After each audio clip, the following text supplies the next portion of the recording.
Owen Harlow was 44 years old, and the thing people noticed first about him was that he never raised his voice. Not at job sites, not in boardrooms, not even in the quiet arguments that had been accumulating in the hallways of his Montreal home for the better part of 2 years. He was the kind of man who communicated in complete sentences and listened with his full attention, which is rarer than it sounds and more valuable than most people realize until it is gone.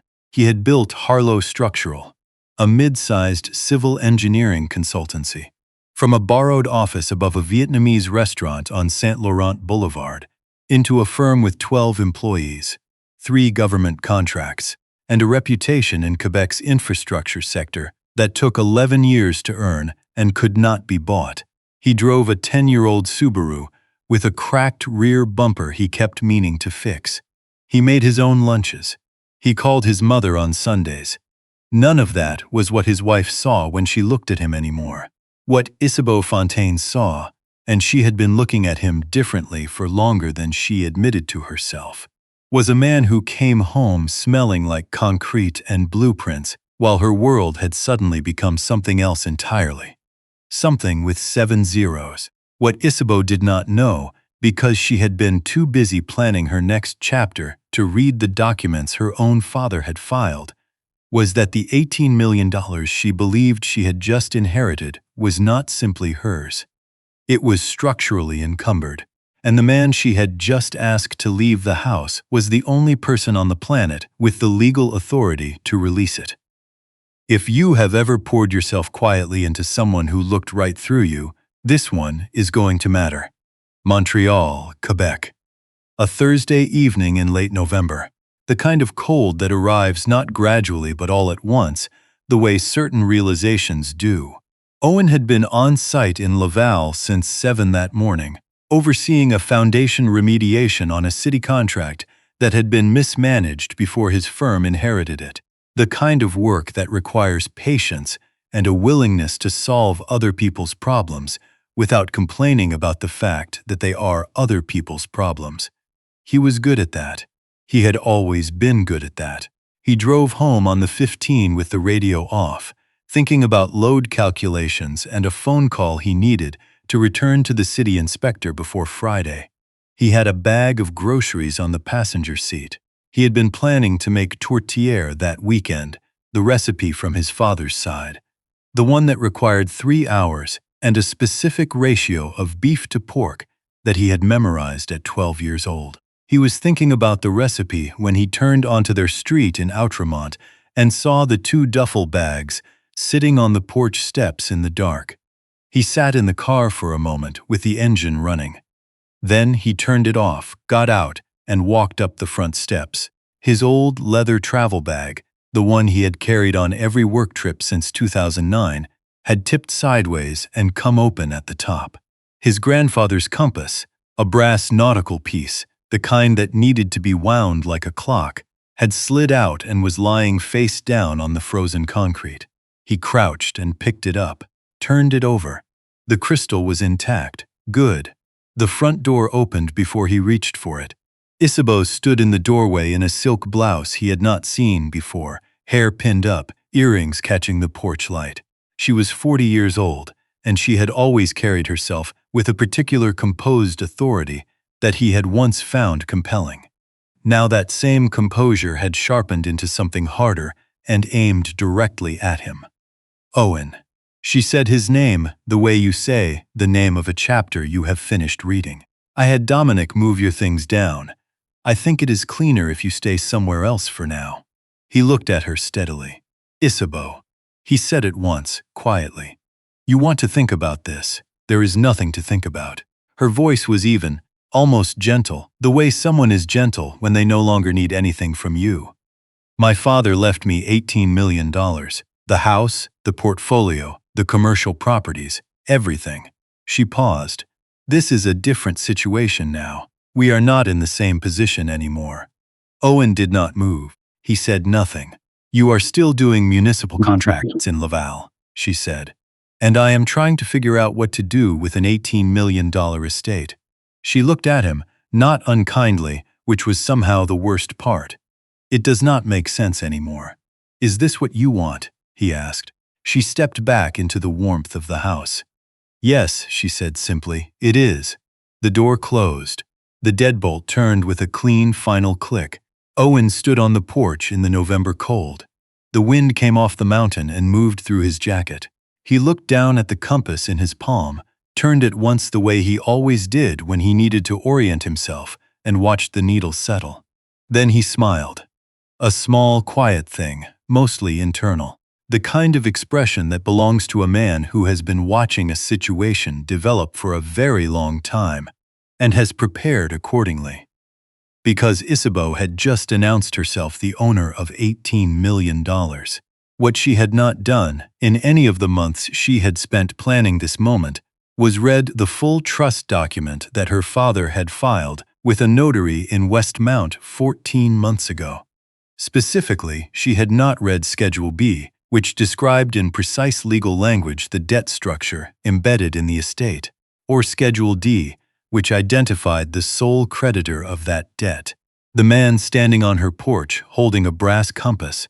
She had asked the only person who controlled the mechanism to leave, and she had done it without any awareness that the mechanism existed. Stay with us, because in a few minutes, we are going back 6 years to the afternoon. Owen gave up everything he had built to save the company his wife would one day try to take. But first, drop a comment. If your spouse came into serious money and told you the relationship no longer made sense, would you leave quietly or stay and fight? Tell us in 3 words. 6 years earlier, Owen Harlow had a profitable but modest firm, a townhouse in Verdun that he was still paying off, and a marriage that was, by all outward appearances, solid. He also had a problem that was not his to solve, but that was going to become his problem anyway, because that is how Owen operated. Fontaine Properties, the commercial real estate company Isabeau's father had built over 30 years, was in serious trouble. The company was not quite insolvent, but it was close. A string of bad decisions during the pandemic years. An overleveraged acquisition in Ottawa, a retail portfolio that had lost its anchor tenants, a line of credit that was coming due in 90 days, had put the company in the kind of position that serious people describe carefully and everyone else calls a catastrophe. Gilles Fontaine was 71 years old, formally proud, and medically fragile in ways he had not disclosed to his daughter. He had built Fontaine Properties from a single leased storefront on St. Catherine into something with genuine legacy value, and he was watching it come apart with the particular helplessness of a man who can see exactly what is happening and no longer has the physical capacity to stop it. He had not asked Owen for help. Owen had noticed on his own, the way he always noticed things, quietly without announcing the noticing. He spent 2 weeks running the numbers in private before he said anything to anyone. Then he sat down with Gilles at the kitchen table on a Sunday in February, poured 2 cups of coffee, set a legal pad between them, and laid out what he had found and what he thought could be done about it. Gilles listened without speaking for 40 minutes. Then he said, "You know this is not your responsibility." Owen said, "I know." There was a pause. "You would have to liquidate assets," Gilles said. Owen said, "I know that too." He sold the Verdun property. He restructured 2 of his firm's active contracts to free up capital. He called in every professional relationship he had built in 11 years of honest work and used the goodwill of those relationships to negotiate directly with Fontaine Properties creditors. Not through lawyers, not through intermediaries, but in person, in rooms, with a calm and methodical clarity that people remembered afterward. He worked for 4 months without telling Isabeau the full picture, because Gilles had asked him not to, and because Owen understood instinctively that Gilles needed to believe he had some control over how the story was told. By the following autumn, Fontaine Properties was stable. 2 years after that, it was growing again. 3 of the lost tenants had been replaced. The Ottawa property had been sold at a modest loss that the new cash flow absorbed without difficulty. Gilles Fontaine shook his son-in-law's hand on the driveway of his Westmount home on a Saturday morning in October, and the old man's eyes were doing something that took him a moment to manage. "You did not have to do this," he said. Owen said, "Yes, I did." At Christmas that year, Isabeau had held his arm during her father's speech at the family dinner and whispered against his shoulder, "I don't know who I would be without you." That was 6 years ago. Gilles was diagnosed with a heart condition, serious enough to require surgical intervention. 18 months before that November evening on the porch, the surgery went well. The recovery did not. He was a man who had operated at full capacity for 50 years. And the enforced stillness of convalescence was, in its own way, more damaging to him than the illness. He had used the long, careful months of recovery to observe. He watched his daughter. He watched the way she talked about the estate, not with grief, not with responsibility, but with a particular appetite he recognized and did not like recognizing. He watched the man she had begun spending time with, a property developer named Armand, a smooth and attentive person whose interest in Isabeau tracked very closely with his interest in her father's portfolio. He had been shown, by his own accountant, a series of small irregularities in the company's expense accounts, charges that did not match any vendor, transfers that passed through accounts Isabeau controlled. He had made his decision before the second surgery. He asked to see Owen alone. Isabeau was downstairs in the waiting room. She assumed it was a conversation about the company's operational structure. Gilles's voice was thin. His hands were cold. He held Owen's wrist, not his hand, the way very old people sometimes do when they need to feel a pulse.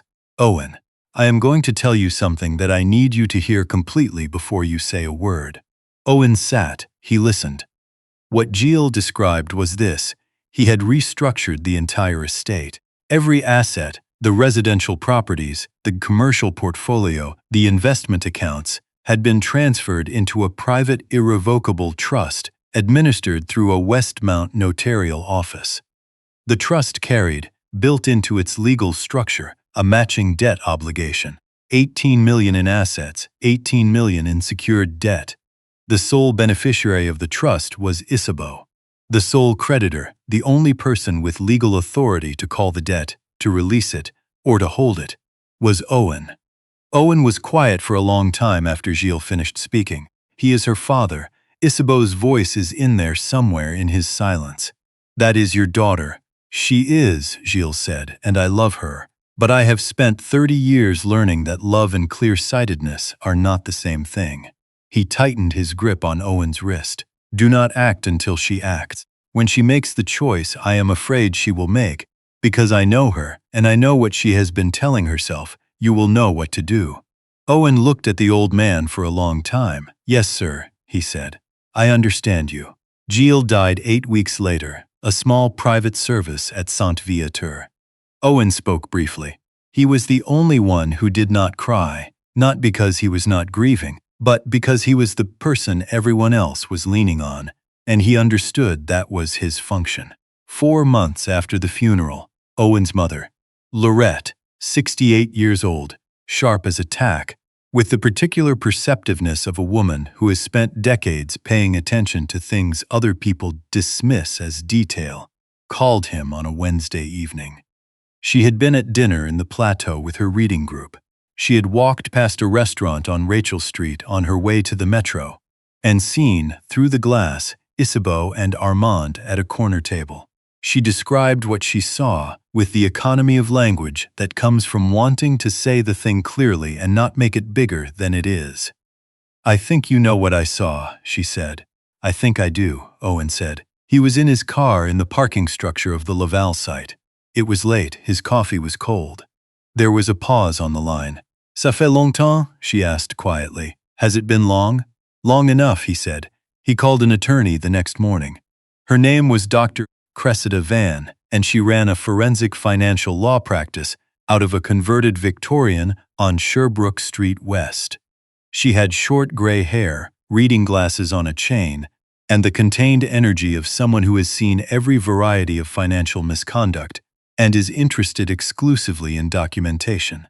Owen had encountered her years earlier when he was navigating the Hayes Creditor restructuring. She had been retained by one of the opposing parties and had impressed him precisely by being impossible to impress. He called her at 8 in the morning. She answered at 8:02. He told her everything: the trust, the debt structure, his mother's call, what Gilles had told him in the hospital room. She listened without interrupting. She made notes. When he finished, she said, "How much time do you want?" He said, "Long enough for the record to build itself." She said, 12 to 15 months. He said, 15. From that morning, Owen and Dr. Van conducted what she later described, in her clinical way, as a parallel due diligence process. A complete forensic audit of Fontaine Properties accounts going back 3 years. Legal transfers of lien positions on 3 of the commercial properties. The quiet acquisition, through the trust, of the outstanding financing on the Outremont house. Every document filed correctly, every instrument notarized, every thread pulled tight and accounted for. And through all of it, Owen came home on time. He made dinner. He went to work in the morning in his Subaru with the cracked bumper. He sat at the kitchen table in the evenings with project files and a cup of tea and said nothing about the new perfume. Nothing about the evenings that ended later than they used to. Nothing about the way Isabeau had stopped asking about his projects. Some nights she came in after 11, and he would be reading in the front room. He would look up and say, "Long day." She would say, and go upstairs. He would sit in the quiet of the house, the refrigerator cycling, the November wind off the mountain, and turn the compass in his hands and think about patience, about the difference between enduring a situation and understanding it, about how, from the outside, those two things can look identical. Isabeau told her closest friend that she was planning to end the marriage before the new year. Owen texted Dr. Van a single line: "Prepare everything." 3 weeks after she asked him to leave, Isabeau Fontaine organized a party. She called it a celebration of new beginnings. She had invitations printed on heavy cream stock and sent them to 140 people: old family friends, business contacts from her father's network, a city councilor from Westmount, the directors of 2 charitable foundations Gilles had supported for decades, people who had known Gilles Fontaine with genuine respect, people who had watched his daughter grow up at their dinner tables. She rented the private dining room of a hotel in Old Montreal, floor-to-ceiling stone walls, candlelight, a view of the river, the kind of room that makes everything feel considered and permanent. Armand would be there, openly, no longer a rumor. She had her assistant call Owen that morning with a message. Isabeau was requesting his presence at the evening's event. The lawyers had prepared the final separation documents. They would be available for his signature at 9 o'clock, not in a notary's office, in a room full of witnesses, in front of her father's friends and colleagues. She wanted the room to see it. When her assistant confirmed he had agreed to attend, Isabeau said, "Fine, give him the evening." Owen spent that Saturday at his mother's apartment in NDG. Laurette made soup, leek and potato, from scratch, the way she always did in November, the steam from the pot fogging the kitchen windows. He sat at the same small table where he had done his homework as a child, in the same chair, with the same view of the neighbor's fence. She handed him a bowl and sat across from him and looked at him in the direct, undeceivable way she had. "You are ready," she said. He thought about the word. "I am prepared," he said. "That is a different thing." She reached across the table and put her hand over his. She held it there, just that. "Your father," she said carefully, and stopped. "He would be proud of you. Gilles would be proud of you." Owen turned his hand over and held hers for a moment. "I know," he said. He left at 6:30. He drove to a parking garage 2 blocks from the hotel, left the Subaru, and walked. He was wearing a dark gray suit he had last worn to a government infrastructure conference in Ottawa. No tie. He was not in a hurry. Dr. Van met him on the sidewalk outside the hotel.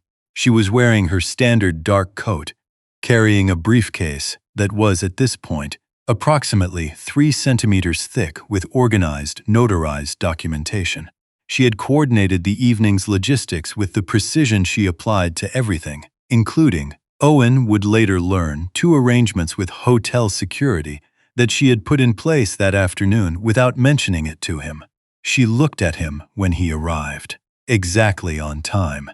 "Good," she said. "Let's go in." The room was full and warm and candlelit, 140 people.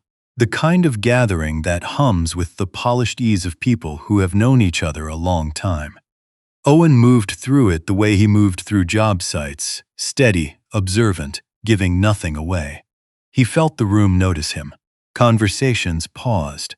People who had known him for years, who had been at his wedding, who remembered the difficult years of the Ottawa acquisition and the long, slow recovery of Fontaine Properties.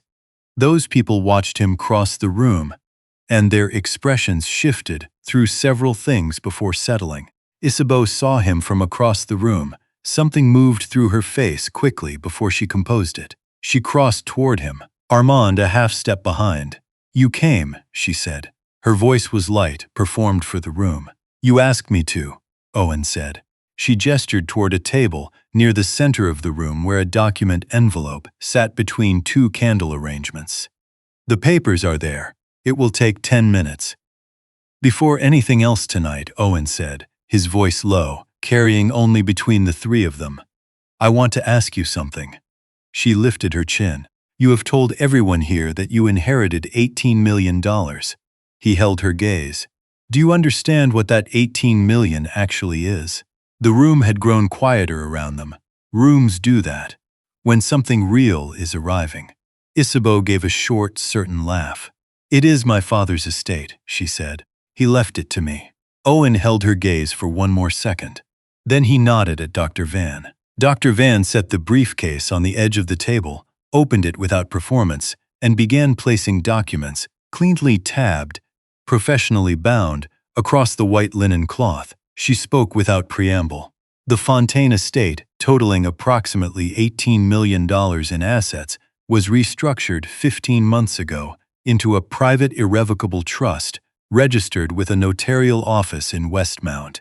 That trust was designed with a corresponding debt obligation, $18 million, secured against every asset in the estate. She paused. Mr. Owen Harlow is the sole beneficiary of that trust. He is also the primary and only creditor. He alone holds the authority to call the debt. The room went still. Someone set down a glass. Someone else drew a breath. Isabeau's hand tightened around her wineglass, barely, just enough to see. "That is," she stopped. "That is not possible. My father would never." Page 3, Dr. Van said evenly, "Is the trust certification, filed 15 months ago, notarized by 2 independent Quebec notaries and 1 Ontario solicitor. Page 7 is the debt assignment documentation." She moved to a second stack. "This is a separate matter." She set a bound audit report on the table. Over the past 16 months, approximately $900,000 was transferred from Fontaine Properties operating accounts into 2 private accounts. One registered to Isabeau Fontaine, one registered to Armand Gélinas. She set a third document beside the first 2. This is documented through bank records, internal accounting logs, and wire transfer confirmations. It constitutes financial fraud under Quebec civil law and the criminal code. The room broke. Not loudly. These were not people who shouted, but the sound of 140 people responding simultaneously, the intake of breath, the sudden rush of lowered voices, the quick movement of glasses set down, was its own kind of weight. The older guests, the ones who had known Gilles Fontaine for 30 years, who had attended his daughter's wedding, who remembered the quiet English-educated son-in-law, who had driven up to their offices in Laval and saved the company through sheer methodical persistence. Those guests looked at Armand, and then at Isabeau, and what was in their faces was not drama, it was judgment, quiet, certain, and from people whose judgment was worth something. Armand had gone the color of old snow. He was looking at the exits. Isabeau forced a short laugh, thinner now. "This is manufactured," she said. "You fabricated this." Owen's voice was quiet, almost sorrowful. "Your father loved you," he said, "and he knew you, and he planned accordingly." "Hold on." Because what Owen removed from the inside pocket of his jacket next is the moment the room understood what this evening had always been building toward. Dr. Van continued, without pausing. One additional matter, she said, setting a final document on the table. At 2:15 this afternoon, Mr. Harlow, acting through the trust, completed the acquisition of the outstanding financing on the Outremont property currently registered to Isabeau Fontaine. The transaction was finalized using instruments from the trust he has been legally structuring for the past 15 months. She slid the document forward. As of 2:15 today, that property belongs entirely to Owen Harlow. A woman near the front of the room pressed both hands over her mouth.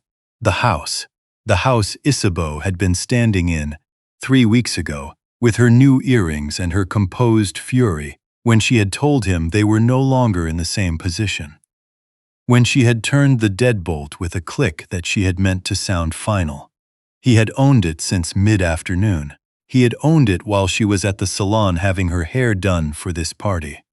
Isabeau stared at the document. Her expression moved through disbelief, then calculation, then down through both of those into something rawer and older. Something she had no practiced response for. She looked at Owen. He was already reaching into his breast pocket. What he removed was not a legal document. It was a letter, a single folded page, the paper worn soft at the creases from having been handled many times across 15 months. The handwriting on the outside was unmistakable to anyone in that room who had ever received correspondence from Gilles Fontaine. The careful, upright cursive of a man who believed that clarity on the page was a form of respect. Written on the outside, in Gilles's hand, Pour l'homme qui est resté, for the man who stayed. The older guests recognized the handwriting before Owen had unfolded the page. He saw it in their faces. A woman in the second row, who had known Gilles since the 70s, touched her collarbone. An old business partner near the back bowed his head. Owen unfolded the letter. His hands were entirely steady. He cleared his throat once, the acoustics of the room, nothing more, and began to read. His voice was low and unhurried. In the silence, it carried to every corner. Owen, mon fils, if you are reading this aloud, it means she made the choice I was afraid she would make. I am sorry for that. Sorry for you, and more deeply sorry for her, because I understand what she is losing even if she does not. No one moved. I built Fontaine properties across 30 years with my father's name and a philosophy that has never changed, that what you build is only worth what you are willing to protect it with. I nearly lost it once, you saved it. Not because you were obligated to, not because any contract required it. You saved it because you are the kind of man who finishes what he starts and protects what he loves. Owen's jaw tightened slightly, his voice held. I cannot leave this legacy to be consumed. I cannot look at what I have watched unfolding for 2 years and call my silence love for my daughter. Real love does not make room for destruction. It prevents it. He glanced up briefly, not at Isabeau, but at the older men near the back of the room. The ones who had built things of their own. They were nodding. One of them had closed his eyes. If my daughter removes you from this home, and I believe she will, because I know her heart and I grieve it, let her know this. The Fontaine name was never built for a single generation. It was built to endure, to be passed to someone with the steadiness and the loyalty to carry it forward. He folded the letter once. You are that person. You always have been. I am proud of you, son. Take care of what we built together. He folded it again. Gilles Fontaine. The room held its silence for 3 full seconds. Then Isabeau broke. She had held herself through all of it, every document, every number, every line of the audit report. Her posture impeccable, her expression only slightly rigid, the way a person looks when they are spending enormous interior resources on the appearance of composure. And then the letter was folded, and somehow her father was in the room with her. She moved forward, one sudden step, then another, reaching for the letter with both hands, as though taking it back could undo what had already happened in that room. Her heel caught the edge of a chair leg. She went sideways, caught herself on the table, knocking over a water glass. the cold water spreading across the white linen. She grabbed the table's edge with both hands and stood there, gripping it, and the sound that came out of her had nothing performed about it. It was grief. Plain, unguarded, unglamorous grief. The kind that does not know it has an audience. No one rushed forward immediately. Not because the room was without kindness, but because there are moments of honest reckoning that have to be witnessed to mean anything. And everyone in that room understood what they were inside. Near the far wall, Armand had been making a quiet, deliberate movement toward the service corridor. He was perhaps 10 feet from the door when 2 security officers, arranged by Dr. Van that afternoon, because Dr. Van arranged everything, stepped forward and filled the frame with their presence. "Armand," said one of them calmly, "please stay where you are." He stayed. A hotel staff member came to Isabeau, helped her to her feet.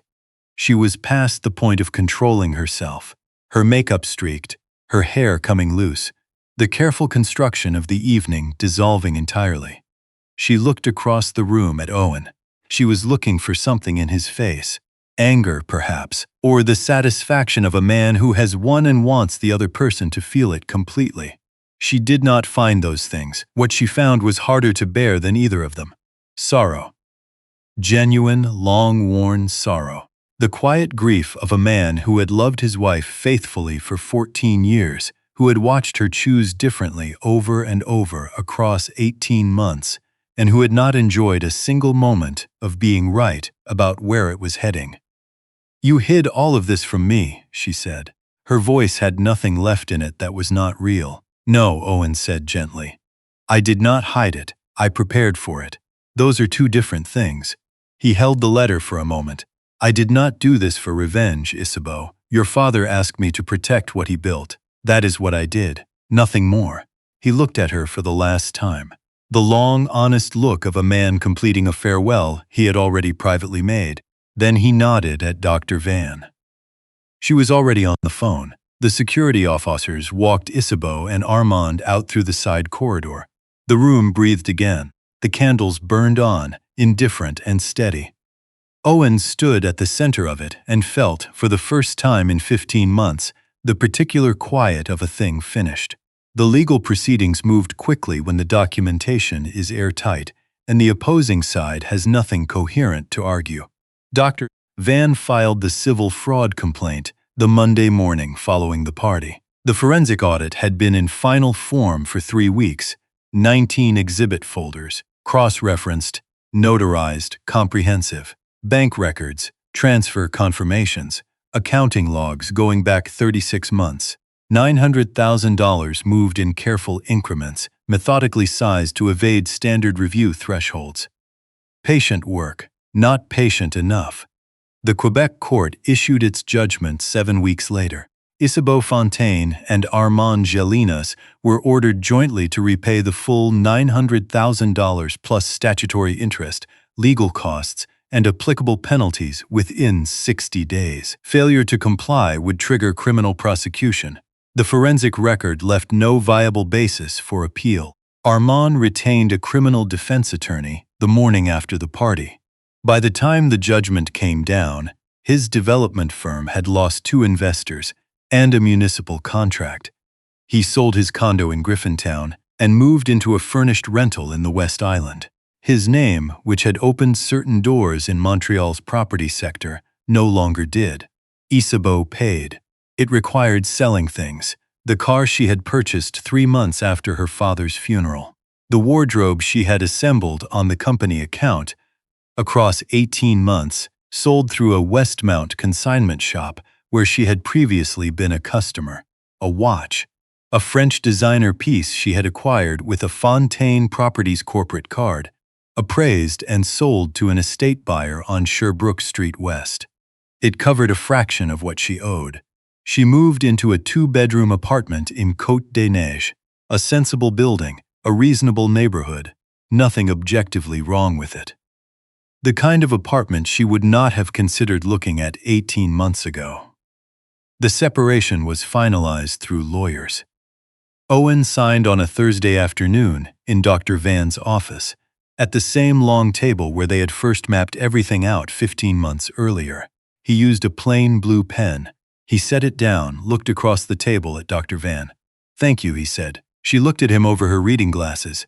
"You did the work," she said. "I filed it." He nodded. "Still," he said. She held his gaze for a moment. For Dr. Cressida Van, what followed, the faintest shift at the corners of her expression, was the professional equivalent of warmth. It was Isabeau's lawyer who, during a routine procedural call 6 weeks after the judgment, paused and said carefully, "My client has a personal question." Off the record, if that is acceptable, Isabeau had seen a photograph. A friend had posted something from the evening of the party, a candid taken outside the hotel just before Owen had gone in. He was on the sidewalk, calm, checking his phone. And there, visible in the passenger seat of a parked car behind him, was a woman reading. Short hair, reading glasses, the composed and unhurried quality of someone entirely comfortable with stillness. "Who is she?" was Isabeau's question.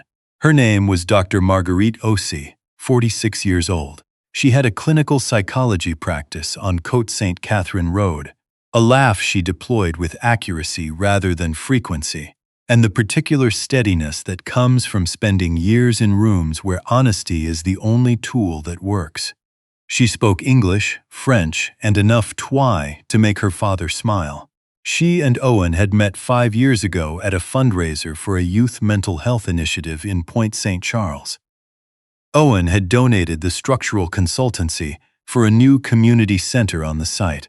He had shown up personally to walk the build because that was how he operated. Details mattered, presence mattered, and he did not ask his team to care about things he would not show up for himself. Marguerite had been on the foundation committee. She had brought coffee to the site one morning.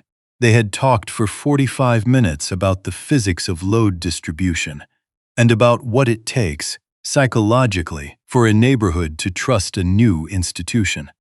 She had walked away thinking, with quiet certainty, that is a man who understands what it means to hold something together. She had held that thought carefully for 5 years. 8 months ago, Owen had called her. It was a Tuesday evening. She was finishing session notes at her desk. He said, "I don't know if you remember me." She said, "I remember you exactly." They had been together ever since, in the easy and honest way of two people who know their own minds. Slow Saturday mornings, long dinners. The kind of conversation that tells you, without announcing it, exactly what you have been missing. They were engaged. The wedding was planned for May. Owen's response to Isabeau's question was delivered formally, in writing, through Dr. Van's office. "Dr. Marguerite Aussi is my fiancée. We are to be married in May." No additional information was provided. None was needed. Isabeau read the letter in her Côte des Neiges apartment, on a couch from a rental furniture company. In the late afternoon light of a February Monday she read it twice, set it on the kitchen counter, stood at the window looking out at the parking lot and the gray sky above the mountain. She thought of something her father had told her once when she was 17, after she had treated a quiet, careful boy at school with casual cruelty and laughed about it afterward. "Isabeau," Gilles had said, "the ones who do not make noise are exactly the ones you need to pay attention to." She had not paid attention. The morning light in Montreal in early spring comes in slowly, like a question being asked carefully, the kind that gives you time to think before you answer. Owen was on the balcony of the Outremont house at 6:45 in the morning, in a sweater and old jeans, with a cup of coffee he had made in the French press. Marguerite had brought over 2 months ago and left on the counter with the quiet authority of a person who intends to be there a while. In his other hand was his grandfather's brass compass. He turned it once, checked that the needle settled true, and stood looking out at the bare maple trees and the first pale light above the rooflines. He thought about his grandfather, about Gilles, about what it costs a person to give their full attention to the things they love, quietly, consistently, without recognition, without performance, and how it is enough anyway. He said it softly to the street below and the bare trees and no one in particular. "I kept it safe." Behind him, the glass door slid open, the sound of careful footsteps on the balcony tile, the faint catch of breath in the cold air. Marguerite slipped her arms around him from behind, her chin against his shoulder, her warmth against his back. Holding on with the easy certainty of someone who has chosen to be exactly where she is. They stood like that for a moment, watching the street come awake. After a while she said, her voice warm, "You know the back bedroom still has no curtains." "I know, and the kitchen window doesn't seal properly. There's a draft. I know that too. And your mother has texted me 4 times this week about the flowers for May, which I genuinely appreciate, but she has strong opinions about peonies that I want to make sure we are aligned on." Owen laughed. A real laugh. The kind that comes from somewhere low in the chest. The kind that had been somewhat infrequent for 15 months and was now, quietly and unmistakably coming back. "Tell her she can have every peony she wants," he said. Marguerite reached past him and handed him a second cup of coffee. She had brought 2, she always did. "Are you all right?" she asked. Not with concern, with honest curiosity, the kind that wants the true answer. He thought about it fully. "Yes," he said. "I genuinely am." And it was not performance, not the composed exterior of a man pushing through difficulty. It was the actual thing, the particular settled quiet of a person who has carried something heavy for a long time, set it down carefully, and walked forward without looking back. Laurette arrived at 11 on Sunday, the way she always did, with a covered dish, in her good coat, wearing the expression of a woman who has been right about everything and is far too gracious to dwell on it. She set the tourtière on the kitchen counter, looked around the house that her son now owned outright, and was quiet for a moment. Then she walked to Owen, put both hands on his face. The same gesture, the same hands, and held it. "I am proud of you," she said. "You have told me that," he said. "I will keep telling you until it settles all the way in," she said. She looked past him at Marguerite, marched directly over and embraced her in the way that leaves no ambiguity about what is intended by it. "The guest bedroom has no curtains," Laurette announced. "That is not how we do things. We are fixing that this afternoon." Marguerite laughed, warm and unguarded, the kind of laugh that fills a kitchen easily, the kind that sounds like it belongs there. Laurette winked at her and began unpacking the dish she had brought. Later, while Laurette and Marguerite debated the structural logic of centerpiece arrangements with the focused energy of 2 women who have found each other genuinely delightful, Owen stood once more at the balcony door, compass in hand. City below. The bare maples just beginning to show the first faint trace of green that means, in Montreal, that spring has decided to keep its promise after all. He let himself think about Isabeau, not with anger, not with satisfaction, with the quiet, honest sadness of a person who loved someone for a long time and watched that person make choices over and over that pointed away from everything real. He did not wish her poorly, he simply understood, with the full weight of a man who no longer had anything left to prove, what was true. She had held something steady and rare and had mistaken its steadiness for limitation. She had looked at a man building patiently in the background of her life and seen only a man standing still. The compass needle settled.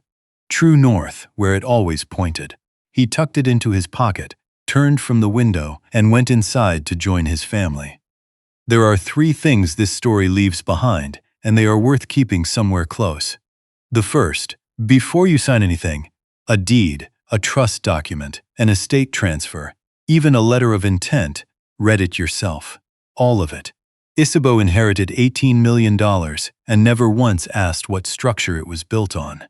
At any point where money and family overlap, sit down with a cup of coffee and one independent legal professional you have chosen yourself. Not the family's lawyer. Yours. The document always says more than the summary. The second, the people in your life who show up without being asked, who notice the thing that needs fixing before you say anything, who call on a Wednesday for no reason, who stay when staying is difficult. Those people are worth a deliberate and specific acknowledgement this week. Not a text, a phone call, at minimum, a conversation. Owen spent 14 years being that person, and it was never once named until it was too late. Don't let that be the story you tell yourself about someone you love. The third, greed announces itself quietly at first. It borrows in small amounts. It explains itself reasonably. It waits. By the time it is visible to everyone, it has already done most of the damage. Trust what you notice early. Gilles noticed. He waited too long to act on it. The earlier you name what you see, the more there is left to protect. This story was written by a human, with the help of an AI companion, from the belief that quiet people are rarely without power, and that patience, when it belongs to someone who truly understands what they are waiting for, is the most formidable thing in any room.